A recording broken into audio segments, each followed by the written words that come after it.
प्रिय छात्रों, अभी तक आपने उकारांत, उकारांत आदि शब्दों के रूप समझे। अब हम आपको ऋकारांत पुल्लिंग, जैसे पितृ है तो पितृ में क्या लगा है, ऋषि की मात्रा लगी है, तो इसको हम ऋकारांत पुल्लिंग बोलेंगे। तो पितृ माने क्या होता है, पिता। इस पिता शब्द के हम रूप समझाते हैं। इसी तरह से आप जो पितृ के हम रूप बना रहे हैं, उसी तरह से आपको भी शब्द रूप हम बनाने के लिए देंगे, जिसमें से आपको घर से हम बता देते हैं कि किसके आपको रूप बनाने होंगे। तो पहले हम पितृ माने होता है पिता, इसके रूप समझते हैं।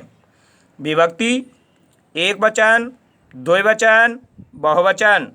विभक्तियों में वही प्रक्रिया, प्रथमा विभक्ति, द्वितीया विभक्ति, तृतीया विभक्ति, चतुर्थी विभक्ति, पंचमी विभक्ति, षष्ठी विभक्ति, सप्तमी विभक्ति और संबोधन। तो यहाँ प्रथमा विभक्ति में रूप हम पितृ शब्द के समझाते हैं। जैसे पितृ का बनेगा एक वचन में, प्रथमा में पिता, द्विवचन में बनेगा पितरौ, बहुवचन में बनेगा पितरः। हम प्रश्न निर्माण भी करते हैं। प्रश्न निर्माण के लिए जैसे कह, कौ, के, या वाक्य शुद्ध करने के लिए भी आते हैं। तो प्रथमा विभक्ति पर कभी भी विसर्ग नहीं आता है पिता में। एक जनक होता है तो जनक माने भी पिता होता है, तो जनक के रूप अकारांत राम की तरह से चलेंगे। और यह पितृ शब्द है तो पितृ के रूप ऋकारांत पुल्लिंग में पिता। इस तरह से द्वितीया विभक्ति में पितरम, पितरौ, पित्रन। यहाँ पर दो री लगी हुई हैं, तो पित्रन बड़ी री स्वर है। आपके जैसे संस्कृत में 13 स्वर होते हैं, तो इसमें से बड़ी ऋषि वाला री आता है। तृतीया विभक्ति में पित्रा, पितृभ्याम, पितृभी। चतुर्थी विभक्ति में चलेगा पित्रे, द्विवचन में चलेगा पितृभ्याम, बहुवचन में चलेगा पितृभ्य। पंचमी विभक्ति में चलेगा पितु, ये पितु पे विसर्ग हैं, पितृभ्याम, पितृभ्य। षष्ठी विभक्ति में चलेगा पितु, पित्रो, पितृणाम। यहाँ पर भी दो ऋषि की मात्रा लगी हैं, पितृणाम। सप्तमी विभक्ति में पितरी, पित्रो, पितृसु। संबोधन में हे पितः, हे पितरौ, हे पितरः। अब इस तरह से जो पिता के रूप हमने बताए हैं, अब आप भी घर से दात्र, दात्र माने होता है देने वाला, जिसको हम दाता भी कहते हैं, इसके रूप आपको घर से बनाने होंगे।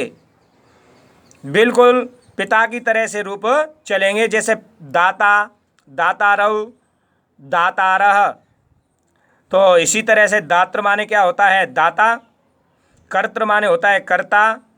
नेत्र माने होता है नेता। हर्त माने होता है हर्ता। भ्रातृ माने होता है भाई। विधातृ, एक विधातृ और होता है, विधातृ माने होता है विधाता। आदि शब्दों के रूप इसी तरह से चलते हैं। इसी तरह से मतलब पिता की तरह से। तो आपको घर से दात्र शब्द के रूप हमें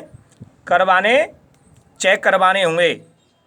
इसी तरह से अब हम आपको ऋकारांत स्त्रीलिंग, जैसे मात्र है तो मात्र में क्या लगा है, री, छोटी ऋषि है तो मात्र, मात्र माने होता है माता। एक जननी शब्द भी होता है, तो जननी माने भी माता होता है, वो ईकारांत स्त्रीलिंग है। लेकिन यहाँ पर हम ऋकारांत स्त्रीलिंग पढ़ रहे हैं, तो इसमें हम मात्र शब्द के रूप आपको समझाते हैं। तो मात्र माने होता है माता, वही विभक्ति है, एक वचन है, द्विवचन है, बहुवचन है। तो हम माता के रूप समझते हैं। प्रथमा विभक्ति में चलेगा माता, मातारौ, मातरः। द्वितीया विभक्ति में मातरम, मातरौ, मात्रः। तृतीया विभक्ति में मात्रा, मातृभ्याम, मातृभी।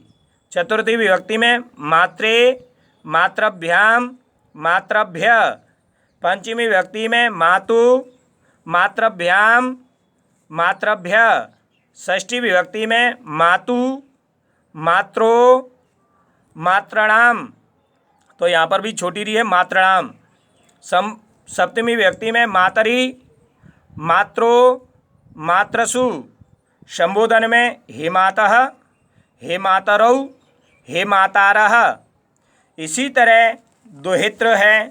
दुहित्र माने होती है लड़की, तो दुहिता, दुहितारौ, दुहितारः, इसी तरह से रूप चलते हैं। स्वस्र, स्वस्र माने क्या होती है? बहन।